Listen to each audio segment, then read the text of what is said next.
3 ខែមុនមកដប់និយាយទៅឲ្យតែនៅសល់ពេលអត់តន់ហួសទេមិនក៏នៅតែទៅរួចដែរឲ្យតែយើងខំប្រឹងអត់មានដែលថាអត់ទៅរួចទេពួកអីសោះច្រើនខ្លាំងដែរគាត់ភ្ញាក់ខ្លួនអ្នកខ្លះគេគិតថាចូលវិទ្យាសាស្ត្រសង្គមដោយសារអត់ចេះកណនីអញ្ចឹងហើយចោលគណិតមួយឯងប៉ុន្តែ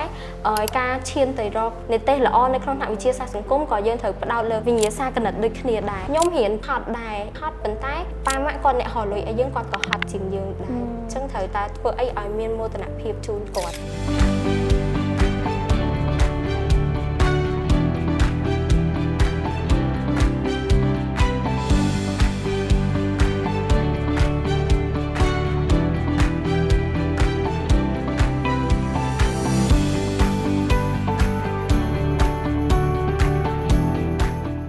ស្វាគមន៍មកកាន់ podcast បាក់ដប់នីតិល្អរដូវកាលទី2ដែលផលិតឡើងដោយ AMT នៅក្នុង podcast នេះយើងនឹងជជែកដេញដោលពិភាក្សាពីគន្លឹះនិងបទពិសោធន៍មួយចំនួនដើម្បីទទួលបានលទ្ធផលល្អក្នុងការប្រឡងមធ្យមសិក្សាទុតិយភូមិហើយនៅក្នុងអេពីសូតនេះយើងមានការចូលរួមពីវាគ្មិនប្អូនស្រីរ៉ូសាដែលជាអតីតបេក្ខជនប្រឡងបាក់ដប់នៅឆ្នាំ2025នៅថ្នាក់វិទ្យាសាស្ត្រសង្គមជំរាបសួរបងអូនជំរាបសួរបងចាអញ្ចឹងអូនអាចណែនាំខ្លួនទៅខាងទស្សនិកជនតិចបានអត់ខ្ញុំឈ្មោះឆេងរ៉ូសាជាអតីតសិស្សដែលទទួលបាននីតិ A ខាងផ្នែកវិទ្យាសាស្ត្រសង្គមឆ្នាំ2025មកពីវិទ្យាល័យចំណេះដឹងទូទៅនិងបច្ចេកទេសហ៊ុនសែនចំពោះវត្តហើយសប្តាហ៍ថ្ងៃនេះខ្ញុំជានិស្សិតនៅសាកលវិទ្យាល័យពាណិជ្ជសាស្ត្រ A ស៊ីលេដាជានិស្សិតឆ្នាំទី1អរគុណអូនដែលបានចូលរួមនៅក្នុងកម្មវិធី podcast ថ្ងៃនេះចែករំលែកនៅបទពិសោធន៍និងគន្លឹះសំខាន់ៗមួយចំនួនដើម្បីឲ្យបងប្អូនជំនាន់ក្រោយបានទទួលបទពិសោធន៍ពីបងអូនក្នុងការត្រៀមដើម្បីប្រឡងសញ្ញាបត្រទុតិយភូមិបងចង់សួរអូនកាលដែលអូននៅថ្នាក់ទី12ពេលដែលចាប់ដើមត្រៀមប្រឡងហ្មងអូនដឹងថាខ្លួនឯងនឹងជ្រើសរើសយកថ្នាក់វិទ្យាសាស្ត្រសង្គមហ្មងត្រូវអត់ឬក៏មានចិត្តថាចង់រៀនខាងវិទ្យាសាស្ត្រតែចិត្តចង់សង្គមតិចវិទ្យាសាស្ត្របន្តិចមិនដែរអូនសម្រាប់ខ្ញុំផ្ទាល់កាលទី11ខ្ញុំជ្រើសរើសយកថ្នាក់វិទ្យាសាស្ត្រសុទ្ធហ្មងអូអញ្ចឹងមិនបានអូនចង់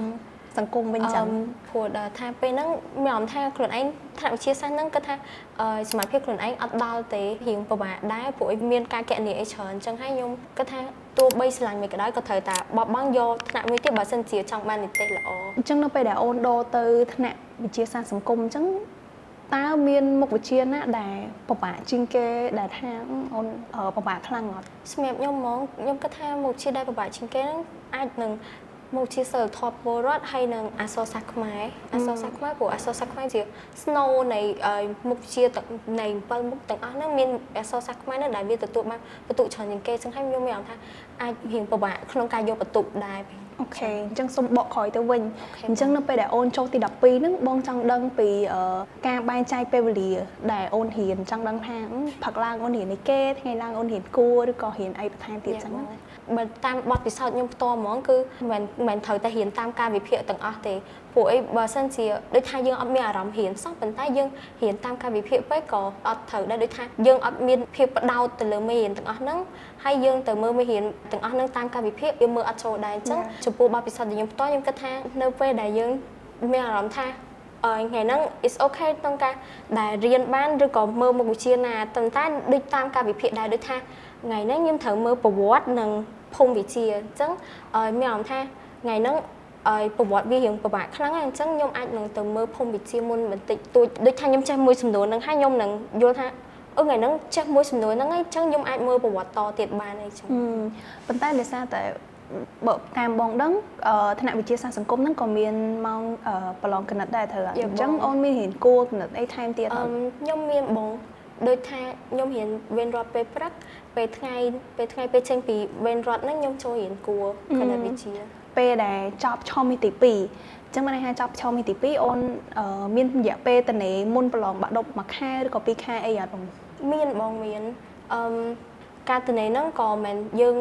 នៅស្ងៀមដូចថាយើងអត់មើលមេរៀនអីដែរព្រោះអីគៀកមែនតែនគៀកបាក់ដប់ខ្លាំងអញ្ចឹងហើយខ្ញុំយកអាពេលទាំងអស់ហ្នឹងទៅ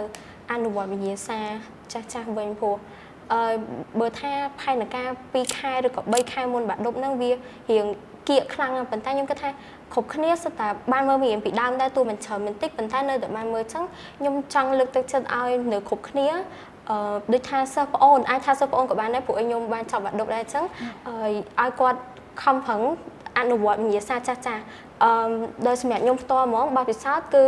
70%ទៅលើអនុវត្តវិញ្ញាសាចាស់ៗនិង30%ទៀតទៅលើចំណុចខ្សោយដែលយើងគិតថាយើងធ្វើអត់ទាន់បានល្អយើងត្រូវពង្រឹងអានឹងថែមទៀតចា៎ អូខេអូនចុះដូចសំណួរដែលវាថាវែងខ្លាំងណាតើអូនមានដូចកលឹះអីដែលជួយសង្ខេបមេរៀនឬក៏សំណួរហ្នឹងដើម្បីឲ្យងាយស្រួលចាំឬក៏មានtechnique អីដើម្បីឲ្យស្រួលចាំសំណួរហ្នឹង ចំពោះសំណួរវែងខ្ញុំគិតថានៅក្នុងមុខវិជ្ជាថ្នាក់វិទ្យាសាស្ត្រសង្គមអាចនឹងមានភាគច្រើនអាចនឹងលើមុខវិជ្ជាប្រវត្តិវិទ្យាអញ្ចឹងខ្ញុំលើកទឹកចិត្តបើថាតាមបទពិសោធន៍ដែលខ្ញុំធ្លាប់អនុវត្តហ្នឹងគឺខ្ញុំសម្រង់មេរៀននឹងទាំងអស់នៅក្នុងกระดาษមួយហើយសរសេរពីព្រឹត្តិការណ៍ទាំងអស់ហ្នឹងហើយយើងដល់ពេលដែលថាយើងមើលទៅសំណួរហ្នឹងយើងនឹងដឹងថាសំណួរហ្នឹងនៅកន្លែងណាហើយមានព្រឹត្តិការណ៍អីខ្លះយើងរៀងកាត់ហើយយើងទៅសេបែបម៉េចឲ្យយើងយល់ន័យថាក្នុងហ្នឹងយើងចង់បានន័យថាម៉េចហើយវាតាក់ទងទៅនឹងខ្លឹមសារដែលចម្លើយគេនឹងបានប្រមាណភាគរយដោយសារមុនហ្នឹងអូនក៏និយាយដែរថាមុខវិជ្ជាខ្មែរជាមុខវិជ្ជាគោលហើយក៏រៀងពិបាកដែរនៅពេលហ្នឹងអូនបាន A ត្រូវអត់អូនចាបង អូអញ្ចឹងខ្លាំងហើយអញ្ចឹងមានចង់ share ពី technique សម្រាប់ការប្រឡងយកនិទ្ទេស A ក្នុងមុខវិជ្ជាខ្មែរបានចំពោះអក្សរសាស្ត្រខ្មែរខ្ញុំគិតថាអាចនឹង50-50ស្រួលយកបន្ទុកថងហើយវាក៏ពិបាកក្នុងនឹងដែរអក្សរសាស្ត្រខ្មែរយើងត្រូវផ្ដោតខ្លាំងមែនទែនទៅលើរឿងអក្សរសិល្ប៍ឬហើយរឿងអក្សរសិល្ប៍មានច្រើនបែបពុទ្ធនិយមអីចឹងនៅមានផ្សេងអីទាំងទៀតអញ្ចឹងខ្ញុំលើកទឹកចិត្តឲ្យបេក្ខជនបាក់ឌុបមិនថាជំនាន់ណាឲ្យគាត់ដូចថាអានទៅអត់សូវចូលខ្ញុំលើកទឹកចិត្តឲ្យមានក្នុងការស្ដាប់ដូចជាស្ដាប់លោកគ្រូខ្មែរ writing នៅក្នុង YouTube អីចឹងទៅអាចនឹងយល់ន័យបានច្រើនជាងហើយខ្ញុំលើកទឹកចិត្តមួយទៀតគឺឲ្យខំយល់ន័យពីគម្រោងតែងដែលក្នុងនោះសំខាន់បំផុតគឺ3នឹងមកមានសេចក្តីផ្ដើមតួសេចក្តីនិងសេចក្តីបញ្ចប់អញ្ចឹងខ្ញុំចង់ឲ្យលើកទឹកចិត្តឲ្យខំប្រឹងបន្ថែមលើអ្វីហ្នឹងហើយត្រូវតែទៅសេបែបម៉េចឲ្យចូលនៅដែលប្រធានគេដាក់មកអូខេចុះបងធ្លាប់ឃើញដោយសារបងក៏ធ្លាប់ប្រឡងដែរអញ្ចឹងគេថាមកប្រឡងមកខ្មែរឲ្យទៅសេច្រើនបានបន្ទុកបាននិទេសល្អហើយហ្នឹងមែនអត់ចង់ផ្ដាំថាកុំគិតទៅលើទំព័រឬក៏អីដែលយើងទៅសេបានច្រើនសំខាន់គឺត្រូវតែផ្ដោតទៅលើអីដែលយើងទៅសេហ្នឹងថាចូលទៅ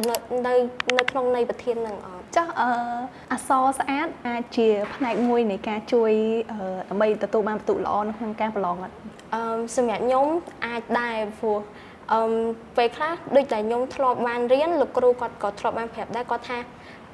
ហ៊ានទៅសេអក្សរឲ្យស្អាតទៅអាពេលប្រឡងទោះបីជាយើងទៅសេបានមិនសូវចូលនៃប្រធានប៉ុន្តែលោកគ្រូគាត់គ្រាន់តែឃើញអក្សរយើងក៏គាត់មានអារម្មណ៍ថាសប្បាយចិត្តហើយក៏ពេញចិត្តក្នុងការកែกระดาษរបស់យើងដែរអូខេអញ្ចឹងឥឡូវថាអូនមានកលឹះច្រើនហើយចុះមានពេលមួយដែលអូនដូចអាចនិយាយថាអូនសុំរៀនចាំអស់ហើយប៉ុន្តែដល់ពេលមួយហ្នឹងអូនភ្លេចដូចដល់ថ្ងៃប្រឡងហ្នឹងភ្លេចសំណួរហ្នឹងមានហេតុការណ៍ហ្នឹងកើតឡើងទេបងធ្លាប់មានដែរបងមានអញ្ចឹងពេលហ្នឹងអូនរំលឹកខ្លួនឯងមិនដើម្បីឲ្យចាំនៅសំណួរដែលយើងខំសូត្រហ្នឹងមកវិញសម្រាប់ខ្ញុំហ្មងគឺពង្រឹងស្មារតីឡើងវិញព្រោះមនុស្សគ្រប់គ្នាឲ្យតែពេលចូលមណ្ឌលប្រឡងអត់ដូចតែពេលដែលយើងទៅសេដូចថាមើលមេរៀននៅផ្ទះហ្នឹងកុំភ័យកុំអីរៀងតាំងចិត្តឲ្យមកហើយសម័យរូបភាពទៅអីដែលយើងធ្លាប់បានទៅសេព្រោះសម្រាប់ខ្ញុំធៀបខ្ញុំគឺការទៅសេច្រើនជាងការចងចាំ